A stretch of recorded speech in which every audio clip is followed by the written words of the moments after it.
The second season of Solo Leveling was completely insane, my buddy. So, I decided to hit y'all with a crazy recap of the entire first season, where our loser-turned-god Jinwoo went from bottom-tier punching bag to someone who could smack Goku around like a ragdoll and teach him who's boss. The anime kicks off on Jeju Island, which is basically an all-you-can-eat buffet for a horde of giant killer ants ready to snack on humanity like it's a free lunch. And obviously, regular people wouldn't last 2 seconds against those freaks, so they called in the hunters to spray some bug repellent. Now, you might be wondering, where the hell do so many giant ants even come from? Turns out, they crawl out of these mysterious portals that started popping up in the human world, bringing all kinds of nightmare fuel with them. Monsters that regular weapons couldn't even scratch. That's where hunters come in. These guys range from rank E, aka cannon fodder, all the way to rank S, the ones built different. And right in the middle of this mess, we meet our boy Sung Jin Woo, aka the weakest hunter in existence.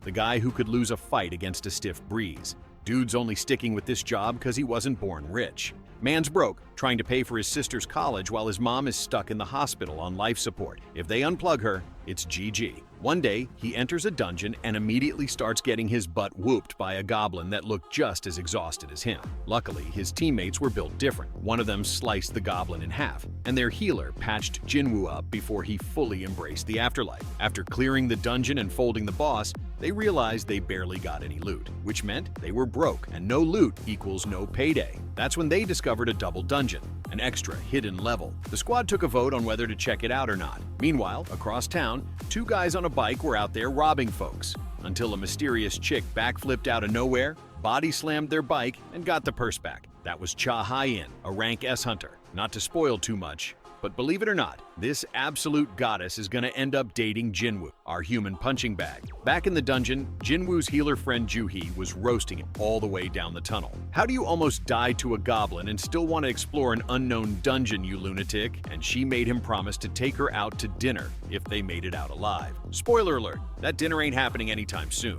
When they reached the end of the tunnel, there was a massive ass door. The moment they stepped inside, torches lit up on their own. The place was creepy as hell, full of giant statues but no monsters in sight. Then they found a huge stone tablet with some rules carved into it. 1. Worship God. 2. Praise God. 3. Prove your faith in God. Juhee was already freaking out because she saw one of the statues move its eye. And before they could even process what was happening, the doors slammed shut. No way out. One bald dude in the squad went full survival mode saying, "Y'all can keep the treasure. I'm out." But the second he touched the door, a giant statue with an axe split him in half like a freaking watermelon. Panic mode activated. This was not some regular rank D dungeon. Then, another statue locked eyes with Jinwoo and he screamed, "Get down!" Those who listened survived. Those who didn't, boom, instant delete. Juhee was losing it, and honestly, same. Their leader, Song, thanked Jinwoo for saving them, but in the process, he lost an arm. Meanwhile, some dude in the back started freaking out, yelling, "I can't die here, bro! I just signed with Real Madrid!"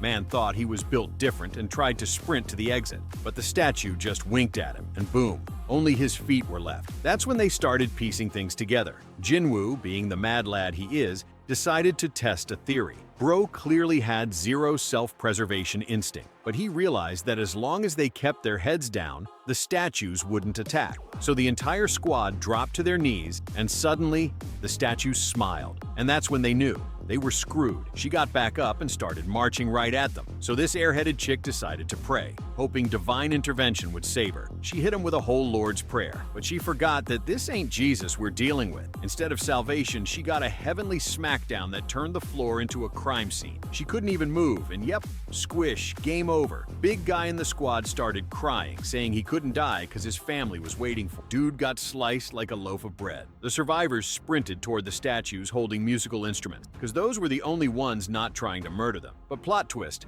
only one person could stand by each statue. Jinwoo left Juhee at one and ran to another, barely dodging death. Then he got absolutely folded, but somehow crawled to a safe spot before he became a pancake. Juhee rushed over, freaking out, because his leg was gone. And yeah, even her healer skills couldn't fix that. She tried, but ended up bleeding from her eyes instead.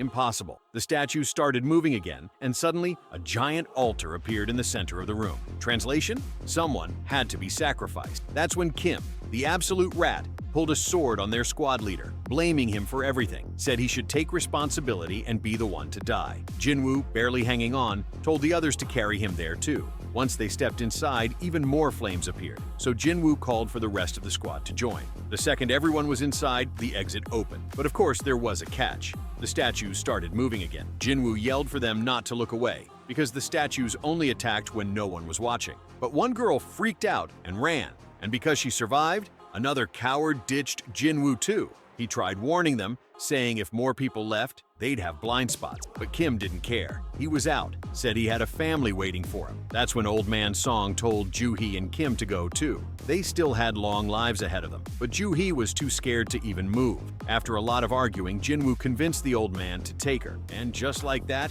everyone left, except for our boy Jinwoo. And since he was gonna die anyway, he figured he might as well take one of them with him. But the second he swung, he saw his life flash before his eyes. No quick deaths in this dungeon. He got slowly shredded apart, piece by piece, until he looked like a Lego set in the middle of an explosion. With his last breath, he cursed Kim out because he had a family waiting too, damn. Then he got launched onto the altar, and in that moment, he realized, just as the statue was about to slice his head open, a notification popped up. Congratulations, you have unlocked the Courage of the Weak. Would you like to become a player? And this, my friends, is where our boy's journey truly begins. From the weakest hunter in existence to a walking god who could drag Goku's face across the pavement. He woke up in a panic, thinking it was all just a nightmare, until Woo Jin-chul, the big boss of the Hunter Association, walked into his hospital, said the others escaped, but not without losses. Song lost an arm and had to retire, while Joo-hee was so traumatized she was living in the psych ward now. And when the White Tiger Guild investigated the dungeon, they found nothing. No statues, no evidence, just one smelly kid unconscious on the floor. So the association chief asked, did you have a second awakening? Basically, was his power unlocked? Did he level up? Jinwoo was praying that was the case, because a weak hunter wouldn't have survived that massacre. So they ran every possible test to check if his rank had changed. And nope, he was still trash tier rank E. Dude had 10 power. For reference, most low-tier hunters had at least 70. He got hyped for nothing, but he did notice something weird. Nobody else saw the giant blue notification screen. Then his little sister walked in, roasting him for not taking care of himself. She also couldn't see the messages, so he asked her how notifications work in her game. And the moment he opened, bam, a flood of system messages appeared. Then he received his first daily quest.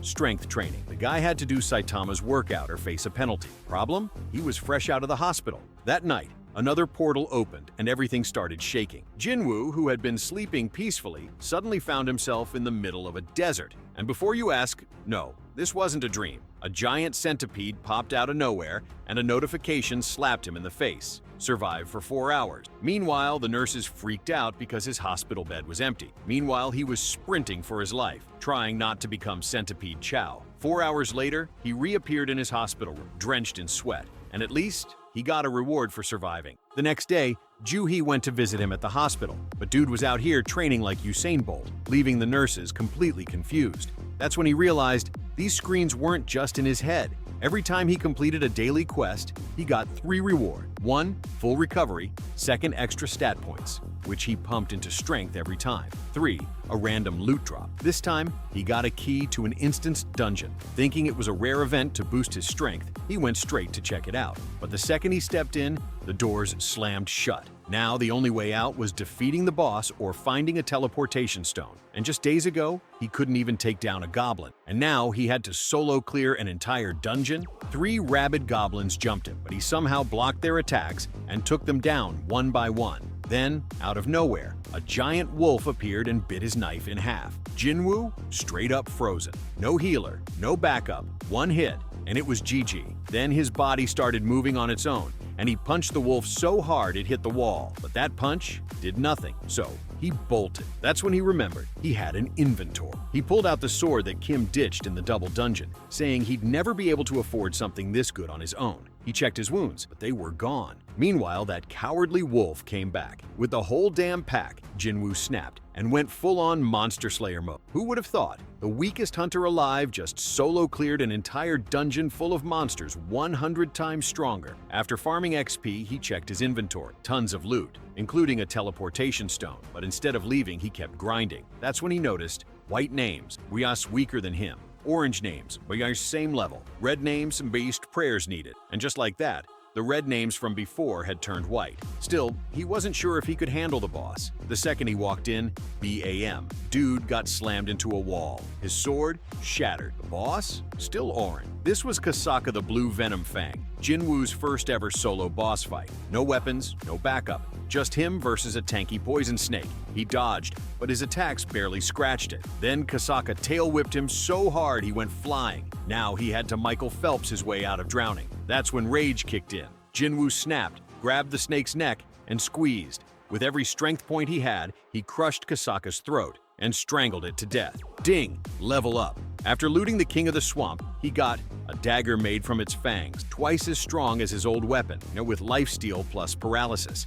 A poison buff potion that boosted strength but wrecked muscles for fun. Dungeon cleared, train station back to normal. Then, a security guard stopped him, saying he couldn't be here, until he realized Jinwoo was a hunter and said, "Great, you're coming with me." Turns out, a dungeon break happened nearby, and now his new perception skill let him sense where the monsters were. A squad of weak hunters was struggling against a stone golem, but they couldn't even scratch it. Even Ju-hee, a rank B healer, was too traumatized. Jinwoo took one look at the situation and said, "Bruh, this is just a rank D ball." Then he threw his broken sword straight into its weak spot, making it collapse instantly. The squad finally managed to finish it off, but no one knew who threw that sword. The knight asked, "Who did that?" The guard was about to point at Jinwoo, but he had already dipped. Even he was shocked that one attack took it down, except Ju-hee saw him. The next day, the hospital nurses were losing their minds over Jinwoo. Dude went from twink to tank in a week, and they just noticed. One nurse walked in, froze when she saw him shirtless, and nearly dropped her clipboard. Then she told him he was officially discharged. She was so flustered that she even asked for his number. Jinwoo, being clueless, thought it was for medical reasons and gave it to her. "Buddy, you have no idea." The next day, Jinwoo was back home, and his sister was heading off to school. Even she noticed,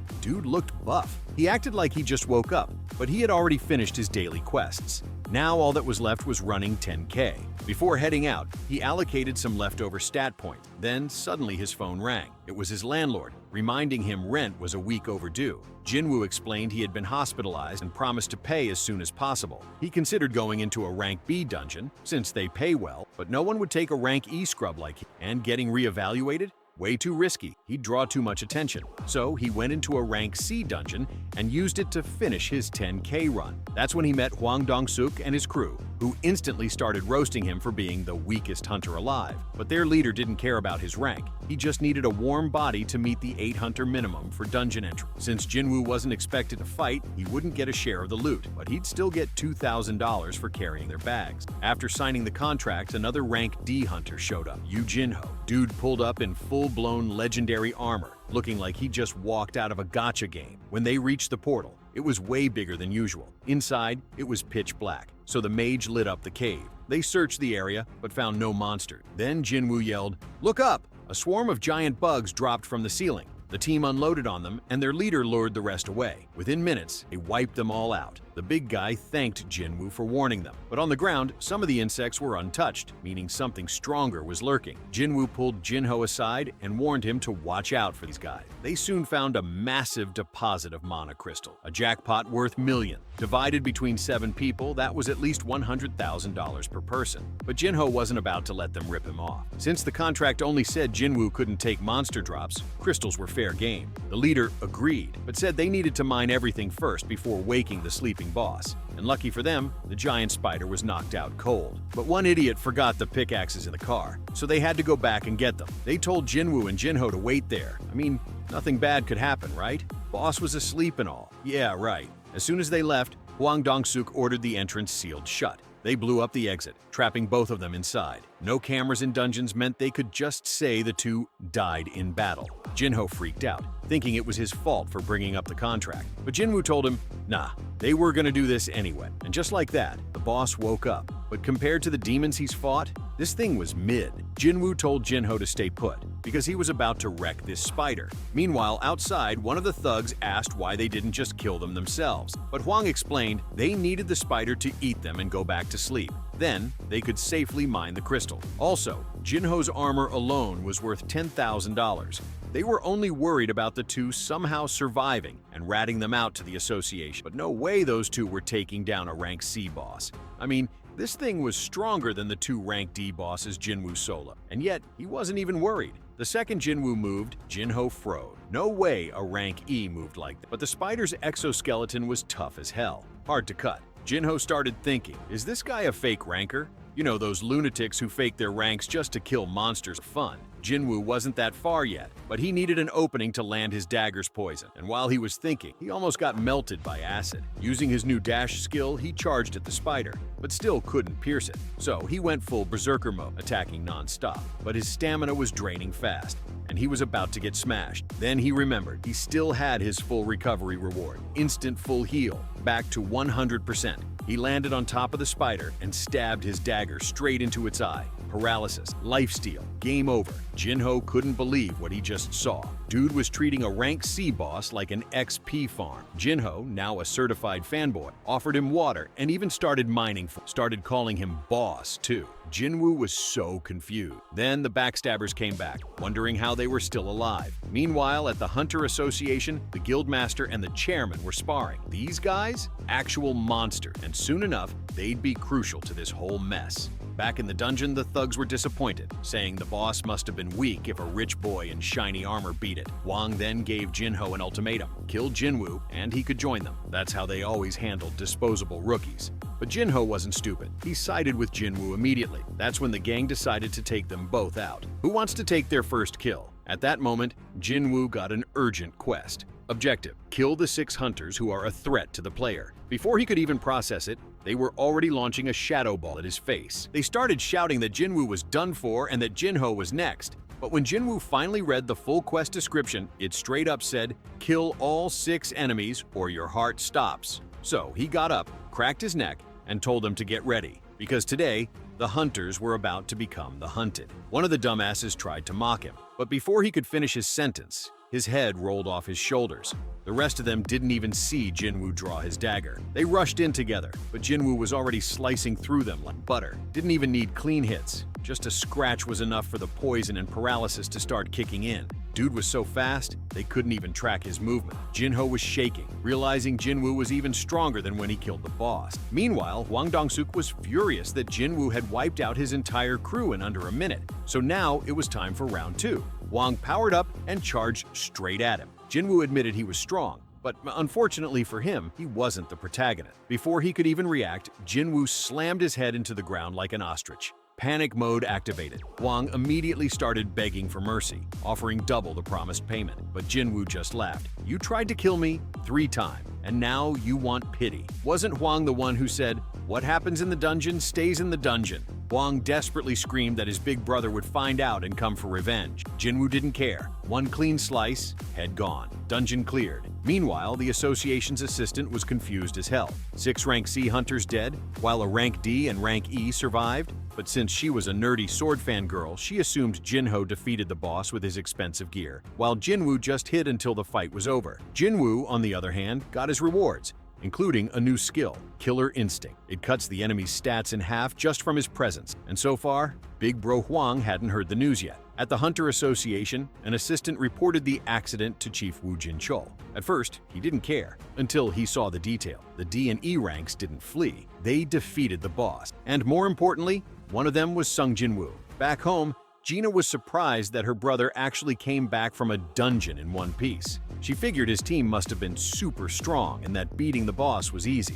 Jinwoo, still salty, was like, yeah, too easy. He took a sip of beer, but his healing ability instantly removed the alcohol. That same healing ability was also why his lost leg and arm grew back. The next morning, Gina woke him up saying some guy named Jinho wanted to see him. They met up at a cafe, and Jinho was all smiles. Dude needed to say thanks for saving his life. He even offered to team up, but Jinwoo refused immediately. No way was he babysitting some rich kid. But Jinho begged, saying he only needed 19 more dungeon runs to qualify as a guildmaster and inherit his dad's company. Plus, Jinwoo needed a cover to keep hiding his real strength. Then, Jinho pulled out a contract. The reward? A guild HQ worth $30 million, all for clearing 19 rank C dungeons. A few days ago, Jinwoo would have said yes without hesitation, but now he was evolving too fast. Soon, he'd be rank S or beyond. No time to waste on rank C dungeons, but Jinho swore on his life that if Jinwoo helped keep his secret forever. Jinwoo just stared him down.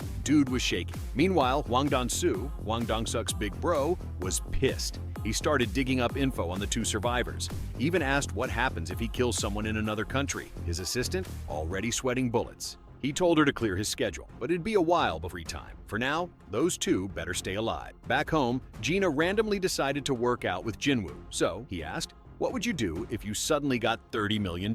She'd pay off their mom's hospital bills and her college tuition. Jinwoo ran ahead, telling her to go at her own pace. She was like, "You're still a rank E, right? Why are you so damn fast?" Jinwoo then checked his daily quest rewards, but refused to claim them. Why? The system said he ran 11K instead of 10K, so he wanted to see how far he could go. Gina finally caught up, just in time for him to sprint ahead again. After doubling all his daily missions, he got a special reward. Two choices: Blessed Mystery, Box Cursed. Mystery Box? Jinwoo wasn't stupid. He picked the Blessed one. And guess what? Inside was another key, but this time, a key to a rank S dungeon, the Demon Castle. And inside, he could find the ingredients for the Elixir of Life, which could cure any disease. Meaning, he could finally save his mom. So, he entered the dungeon. At the entrance was a massive gate, and for the first time, he hesitated. Could he really clear a dungeon this insane? At least he had a teleport stone in case things went south. But his first enemy wasn't a goblin this time. It was a three-headed hellhound, Cerberus,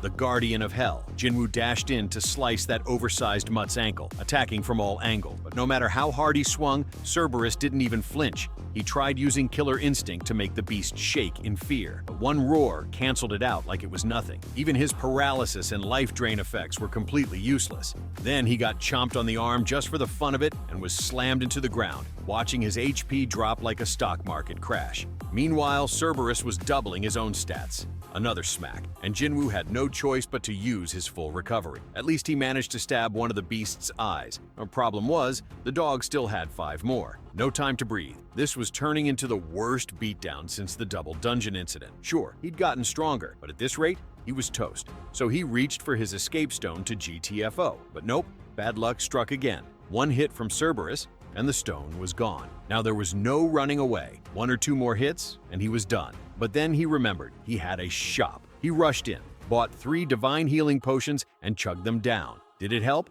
Not much. So he thought back to that Kasaka venom he got from the swamp snake. He couldn't get poisoned or drunk, just like when he tried to drink beer. So what if he drank the poison instead? As soon as he downed the death juice, the system cleansed the toxicity, but let him keep the 20% strength boost. Now it was his turn to shine. Cerberus lunged at him hungry for a snack, but Jinwoo was already on the move, dashing, slicing, dodging, the works. But then, bam! He got caught in the mutt's jaws. HP, 179 left. One more hit, and it was game over. So he did the only logical thing, stabbed the dog in the eye over and over like a lunatic. And just like that, Cerberus fell. Jinwoo actually beat the Guardian of Hell, leveled up like crazy, and even got the castle key, Cerberus's collar, and the Elixir of Life formula. But there was no way in hell he was stepping inside that castle yet. One wrong move, and he'd end up on a tombstone. So, after that, he figured, hey, maybe I should take Jinho's offer after all. Only condition, just the 2 of them. They'd hire 6 nobodies to fill the party slots, just like that bastard did. Meanwhile, Cha Hyen was training, keeping her physique on point. Some dude from Yujin Construction showed up with an offer. At the same time, Jinwoo was trying to double his workout rewards to get that cursed loot box. No luck. So he tried rolling the normal loot box, hoping for another dungeon key, and got a used bingo card instead. Bro needed a refight. 3 daily stat points weren't cutting it anymore. And then, a notification, a request for rank E Hunter. Problem? He couldn't go all out without people noticing his true power. Meanwhile, at a dojo, Goofy Kim, the coward who ran from the double dungeon, also got an invite to the same rank D raid. Even Ju Hee was called in. At the White Tiger Guild, Cha was being offered something big. And in some dark alley, a guy was putting a hit out on someone. Yeah, chaos everywhere. On the way to the dungeon, Mr. Song was reflecting on life's irony. Dude was a master swordsman but got mage powers instead. When they arrived, he locked eyes with Jinwoo. Did a double take. Was that the same kid? Dude looked way different, and both his legs were back. Must have had a high-rank healer when they rescued. And as fate would have it, all the survivors from that nightmare dungeon were here again. Kim and the other coward didn't even have the guts to look Jinwoo in the eye. Then, out of nowhere, a black van pulled up, full of criminals. One of them immediately hit on Joo-hee. Got shut down instantly by Kang Tae-shik, the inspector. The assistant explained these guys were ex-hunters. They got a reduced sentence in exchange for helping with raids. And they wouldn't cause trouble because Tae-shik was watching them. He was rank B, so they were safe. Jinwoo told Joo-hee to sit this one out. She refused. If he was going, she was going. Meanwhile, Tae-shik warned the criminals. One wrong move, and their heads were rolling. Mr. Song thanked Jinwoo for giving him another chance to be team leader. Inside, they started wrecking goblins left and right. Jinwoo had to hold back so they wouldn't realize how strong he was. Then they reached 3 tunnels, so they split up. Inspector Tae-shik plus criminals, right tunnel the pro trio, Jinwoo, Joo-hee, Song, left tunnel,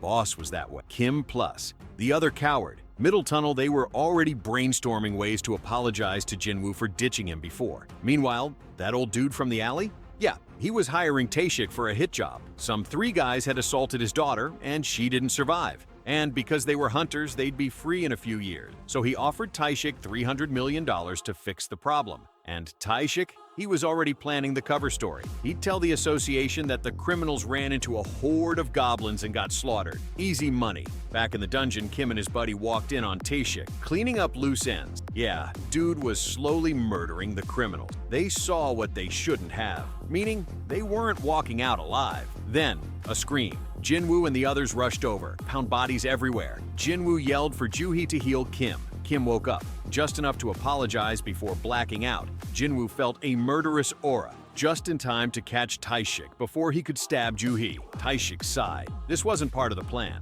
He changed the story. Now the criminals tried to escape, attacked him, and he had to fight back. You know, what happens in the dungeon stays in the dungeon. Jinwoo was about to turn him into minced meat, but Mr. Song stopped him. Song said Jinwoo didn't stand a chance. A rank C versus rank B? But if Joo-hee boosted him, maybe, just maybe, they had a shot. They charged in, and the old man sliced that dude clean in half. Except, plot twist. It was just an illusion while the real Tae-shik was playing mind games with him. Dude was getting fed up since every time he landed a hit, the healer just patched it up. So, solution? Eliminate the healer. But before he could go for the kill, Mr. Song hit him with the classic, never turn your back on your enemy move. Tae-shik started attacking from all sides, and Joo-hee couldn't keep up with the healing anymore. Just when it looked like game over, the old man pulled out a magic circle and set the dude on fire. Tae-shik dodged and was about to finish off this stubborn old man when, bam! Jinwoo blocked his attack. Now Tae-shik was really losing it. How was a rank E keeping up with it? The only explanation? A second awakening. Had to be.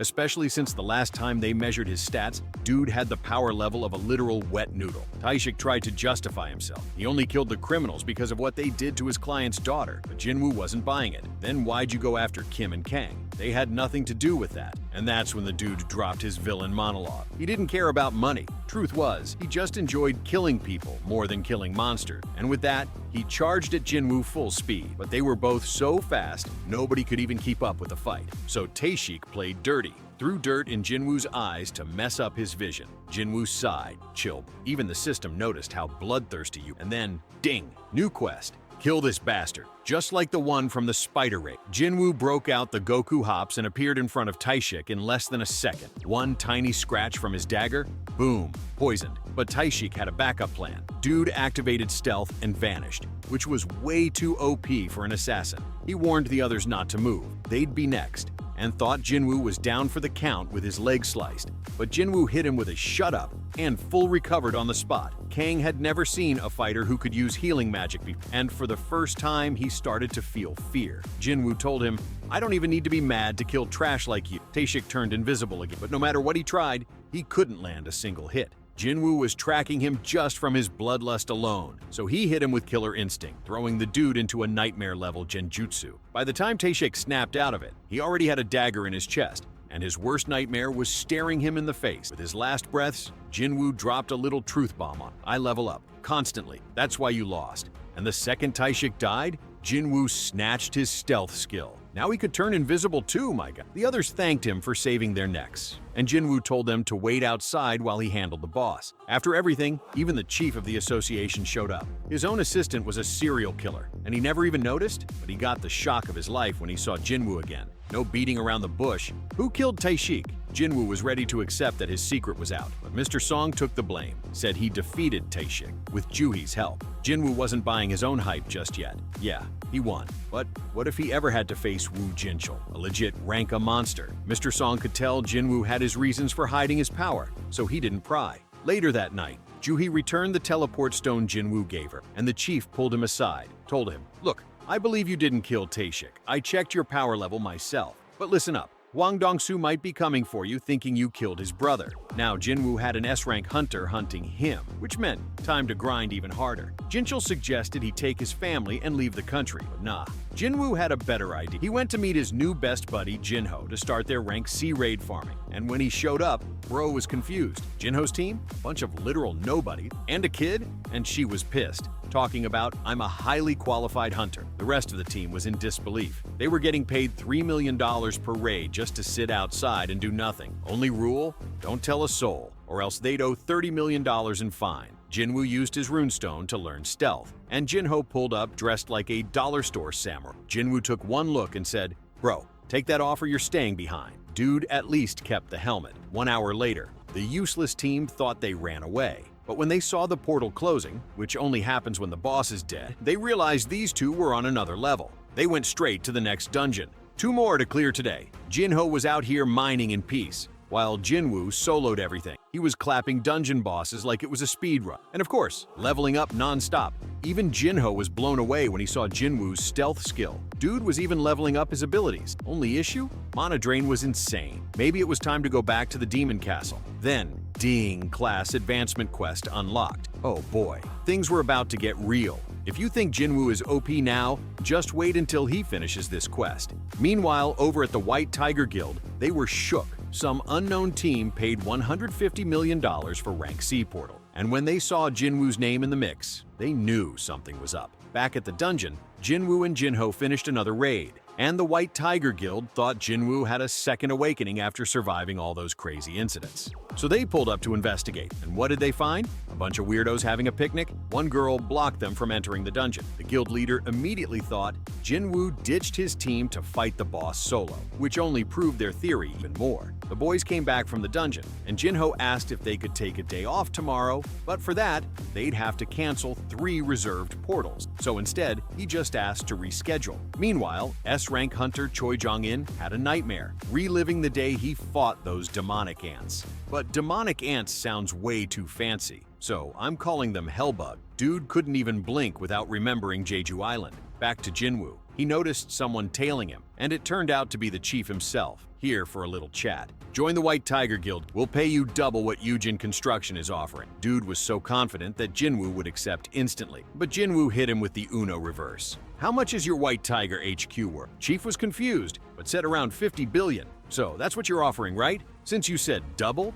Dude's jaw hit the floor when he realized Jinwoo had already been offered 30 billion, even showed the receipts. And of course, Chief had zero authority to make that kind of deal. Jinwoo was ready to dip. But before leaving, he asked what made White Tiger so curious about him and whether or not they'd been spying on him. Then, Jinwoo vanished and left a little cut on the Chief's cheek. Instantly, Dude folded, apologized for the investigation, and admitted they were just trying to figure out who was buying up all the dungeons. Jinwoo gave him a warning. If I hear a single rumor about me, I'll know exactly who spilled the beans. Then, business time. Jinwoo offered them 3 of the Rank C dungeons they desperately needed. But when he named his price, 300 million per dungeon, Chief almost had a stroke. They were barely making 200 million per dungeon on a good day. Jinwoo's plan all along? Make them negotiate down to 200 million. Dude was playing 4D chess, then, good measure, he healed the guy's cheek before walking away. Later, Chief's assistant asked if they recruited him. Not even close. The next morning, Jinho almost fainted. 600 million had magically appeared in his bank account for those dungeons they were about to cancel. But plot twist. Suddenly there were a bunch of extra rank C dungeons available. Turns out, they got scammed. Jinwoo had tricked them because the other portals were going for less than 70 million each. Then, he got a text from Jinwoo. "Now we're even for spying on me." Chief was laughing to stop himself from crying. Now, he wanted Jinwoo and his guild even more. Class change quest unlocked. Buckle up, because things are about to get insane. Jinwoo is about to become so strong, Kaido would look like a daycare kid next to him. The second he accepted the quest, bam! He was teleported to some crazy battlefield. But wait, he forgot to do his daily quest. Well, guess that's gonna have to wait. Then, a quick glimpse. The final boss of this crazy mission just flashed on his screen. And yeah, dude was a monster. And guess what? No healing potions, no full recovery, no teleporting out. The only way out? Kill the final boss. Jinwoo was ready to throw hand until his first opponent showed up. A knight with an orange name. He slashed at him but didn't even make a scratch. Meanwhile, the knight swings, one hit and your head's rolling. Jinwoo aimed for the neck but couldn't pierce the armor. Then he remembered fighting Blue Kasaka, whose armor was way tougher. So he switched tactics. Brute force, and just ripped the knight in half. Only problem? That cost him a fatal strike. And no mana regen from potions. And that was only the first enemy, because the entire armored squad was now charging at him for revenge. Even with his inhuman strength, Jinwoo started getting tired after so many fights. And that's when a sneaky little rat turned invisible to stab him from behind. Oh, and there was a mage launching fireballs at him just for fun. Now he actually had to use strategy, since each enemy had a different weakness. The real problem? The mages drained way too much mana to kill, and since Jinwoo dumped all his points into strength and 0 into intelligence, yeah, his mana bar was about as useful as a shot glass at an all-you-can-drink bar. And to top it off, his fatigue was rising fast, just like in the Spider Queen fight. At least the enemies were dropping loot. Then, he noticed something. Armor. Dude had been fighting without wearing any armor this whole time. Why? Because he didn't want to look like a clown like Jinho. But turns out, he could equip armor and keep it invisible. After gearing up, he opened a massive door, and a gust of wind hit him so hard he got chills. Then, boom! A knight in blood-red armor started walking toward him, and the pressure was insane. Meet Commander Igris, the blood-red knight. And his name? Deep red meaning? Way stronger than Jinwoo. Dude was guarding an empty throne, which means Igris. Radkurist Emu. Sama confirmed. And before Jinwoo could even process that, Igris shot forward like a damn bullet. Barely dodging, Jinwoo saw the aftermath. The entire stone pillar behind him shattered. And blocking? Yeah, not an option. The power gap was ridiculous. Jinwoo barely avoided one attack before another came flying at him. And Igris? Dude was wearing full armor and still moving like a ninja. Now imagine if he wasn't wearing anything. The guy would be Rock Lee on steroid. And just to flex, Igris activated Drunken Fist mode, dodging everything. Jinwoo finally thought he found an opening. But wrong. That was just bait. Igris knocked the soul out of him with a hockey-infused punch. Yeah, speed was equal, but Igris had way more strength, and Jinwoo's daggers not even scratching the armor. So he switched tactics. Time to settle this with fists.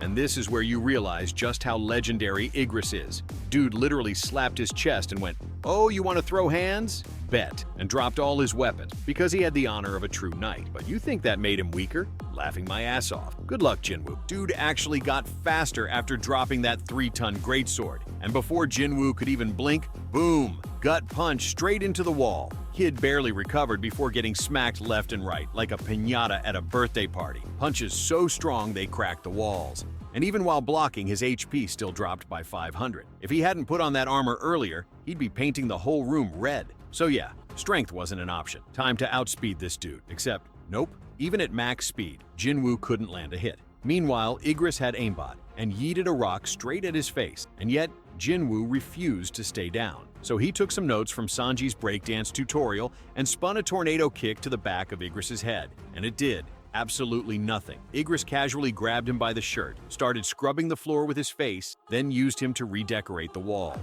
Dude was treating Jinwoo like a ragdoll, and that's when Jinwoo accidentally landed on the empty throne that Igris had been guarding. Big mistake. Forget all that honor and respect nonsense. Igris called back his sword like Mjolnir and swung with full force. But Jinwoo blocked it. I haven't lost yet. He slapped Igris across the face, summoned his dagger, and jabbed it straight into his eye. And because he's been a little lonely lately, he decided to give Igris a big old bear hug. Igris tried stabbing Jinwoo with his own dagger, but plot twist. It disappeared and respawned back in Jinwoo's hand. And this time, he drove it straight into Igris's neck. With every last bit of strength, he pushed it in as deep as possible. And somehow, some way, he actually defeated the Blood Red Knight. Even Jinwoo couldn't believe, because let's be real, this was pure luck. And of course, a boss this powerful had to drop some insane loot, right? No, he didn't unlock a plus 2,000-pound girlfriend, thank God. But he did get 1. Igris's helmet, a freaking S-rank item, reduces physical damage by 15%, boosts strength and vitality by 22. Ruler's Touch Rune, aka Thor's Hammer, summoning skill. 3. A teleport stone. Wait, hold up. Why is he only getting a teleport stone now? That could only mean one thing. The quest wasn't over, and just to make things extra spicy, a new notification popped up. Survive as long as possible to obtain a higher class job. And suddenly, dozens of portals open, followed by an army of knights. So, of course, Jinwoo jumped straight in, fists first. But bro, this was a freaking beehive. No matter how many knights he took down, more just kept coming. So he activated stealth mode like his dad did, and tried to buy time. Except, plot twist, there were mages, and they snapped him right out of invisibility. So he hit them with intimidation hacks, freezing them just long enough to start punching them into the afterlife. But then, bam! A sword straight to the back. And guess what? No healing allowed. And even worse, only 5 minutes had passed. Then, deja vu. Just like against Cerberus, they stole his teleport stone before he could escape. So now, he was screwed. Kept fighting like a madman, but his HP was dropping fast.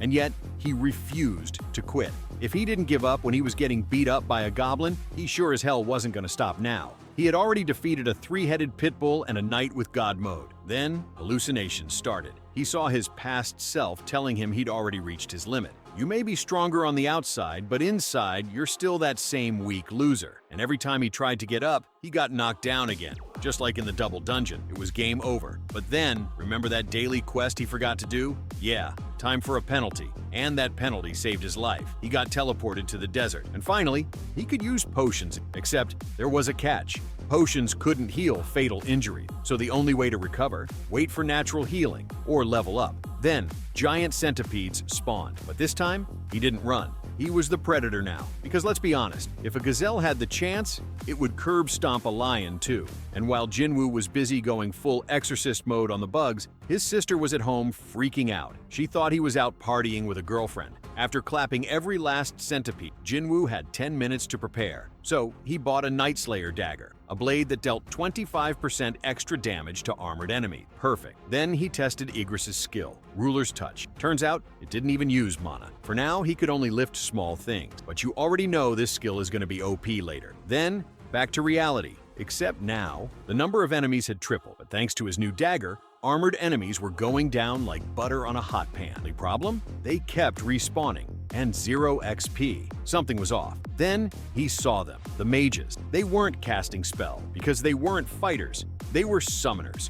They were spawning the entire army, and that's why he wasn't getting XP. So Jinwoo pulled a Gojo versus Hanami move, one clean slice, mage equals deleted, and all the knights it summoned, gone. Now, just 5 more mages to go, and after that, it's game over for this endless army. Jinwoo went full massacre mode, wrecking everything in his path without a shred of mercy, stacking bodies like a true menace until he reached the mages controlling the whole mess. Only 3 of them were left, and these geniuses decided to summon a giant golem, thinking they'd finally put the protagonist 6 feet under. But joke's on them, because summoning that beast just cleared out all the night fodder that was blocking Jinwoo's way. While the golem was still getting a chandelier dropped on its head, he wasted no time slicing the mages into bite-sized pieces. The only problem? The golem was still up and swinging, and since it wanted to keep fighting without its masters, Jinwoo made sure it joined them in the Shadow Realm. With that, he finally completed his class change mission. But there was a catch. He didn't get to pick his own class, and out of everything possible, it hit him with Necromancer. Now, instead of rolling solo, he could create his own undead army, but he wasn't happy about it at all. This dude had put every single stat into strength, and now he was supposed to be a magic user? What kind of sick joke was that? He had the option to accept or decline, and at first he straight up rejected it. But then the system hit him with a notification saying Necromancer was a secret class. That alone made him hesitate. This wasn't just some regular mage class, this was something special. And when he thought about it, those annoying summoner mages from earlier had given him hell, but only because they were weak individually. Jinwoo, on the other hand, was already overpowered as hell. If he combined his own insane strength with an army that leveled up with him, bro was about to become unstoppable. So he made his choice. He accepted the class. The moment he did, an insane surge of power rushed through his body. He wasn't sure where it was coming from, but it felt like he had just unlocked something beyond broken. The system welcomed him as the Shadow Monarch and dropped a ton of bonus stats on him like it was Christmas morning. But before he could process all of that, he started hearing eerie noises all around him. That's when he saw it. The corpses on the battlefield were moving. A message popped up saying he could now extract shadows, and that's when he hit him with the most legendary line in all of Solo Leveling. Arise! The moment he said it, the shadows obeyed. One by one, they stood up, now under his complete control. And now he had two ridiculously overpowered skills. One to extract fallen enemies and turn them into shadow soldiers, and another to store them and summon them whenever he wanted. But the real kicker? He could extract even rank A or S enemy. Their strength remained exactly as it was when they were alive. You already know who was first on his list. Jinwoo didn't even hesitate. He released some weak shadows to make room and went straight for the biggest prize. The Blood Red Commander himself, Igris. He hit him with Arise, and the knight's body started to move. But then the system hit him with a fat denial. The extraction failed. No problem. He tried again. Arise. Nothing. That's when Jinwoo realized this wasn't gonna be easy. But he wasn't about to give up. He looked at Igris, still kneeling in front of that empty throne, waiting for a king that might never return. That's when he spoke. Are you really gonna sit here and rust away? If you want to serve a king, then serve me. For the final time, he shouted, Arise. And that was it. Igris' shadow answered the call. That's how Sung Jinwoo secured the strongest soldier of his newly created Shadow Army. And that's how the first season of Solo Leveling ends. But if you think Jinwoo was strong before, just wait until you see what he does now with this broken-ass new power. If you haven't started Season 2 yet, what are you waiting for? Click the video on the screen and see what happens next. That's it for today. Peace out.